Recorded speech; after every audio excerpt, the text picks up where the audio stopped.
We interrupt your regularly scheduled program to bring you this FMU Special Presentation. Merry Christmas. It's the LoveEd with Julie and MJ Christmas Special.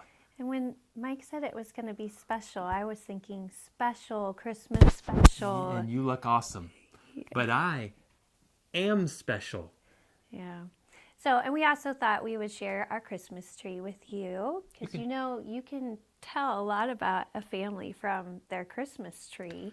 For instance, you'll notice that ours is not adorned with your uniform balls and tinsel and whatnot. No, not happening here. All our ornaments are gifts, some of them even made. Yep. And so how about this one? This shows that we were married very close to Christmas time, and we got a lot of Christmas ornaments. This is one of the first ones. It shows a cheesy picture of us that first Christmas. We were so in love. Then, of course, we go back in time to when my grandmother used to make Christmas ornaments out of sequins. That might look like gray velvet. It's just styrofoam covered in fur. That is the Tin Man, by the way, with his heart, and the lion and the scarecrow on the backside of the tree, not of the Tin Man. There was 1976, of course, when we had the bicentennial.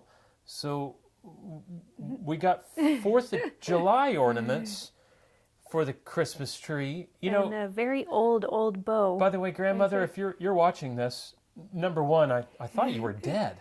But number two, thank you. Yeah, she was very crafty. Very crafty. Oh, and they all have their dates on here. Yep. Written.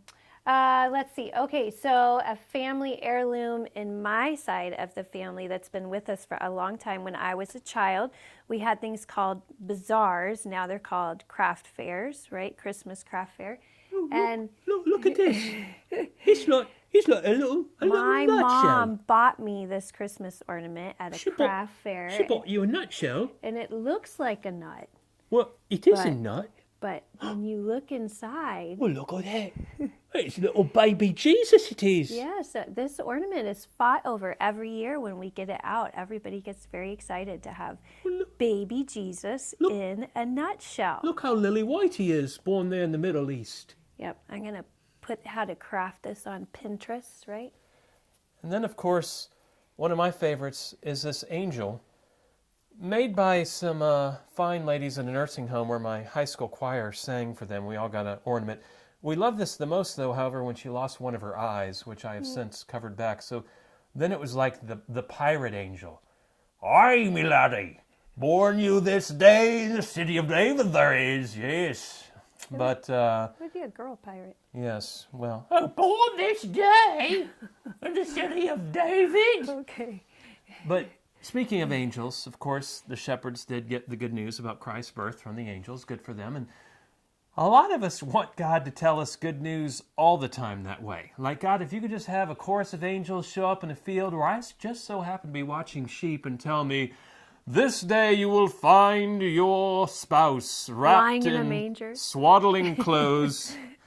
But there was also the wise men. And the only way they found Jesus was not because some angels came up and showed them. They were studying the heavens diligently for God's will. We don't have to do that today because God's given His Word. He's given us the Bible.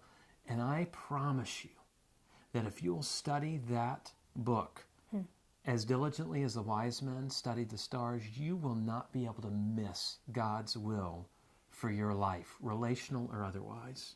Because it's far more important than giving you His will. God wants to give you something even more special. Yes, more than His will, God wants to give you Himself, Emmanuel, God with us. Of course, that's what Christmas is all about. So, Merry Christmas. From FMU. And join us next week for our New Year's special presentation of LoveEd with Julie and MJ.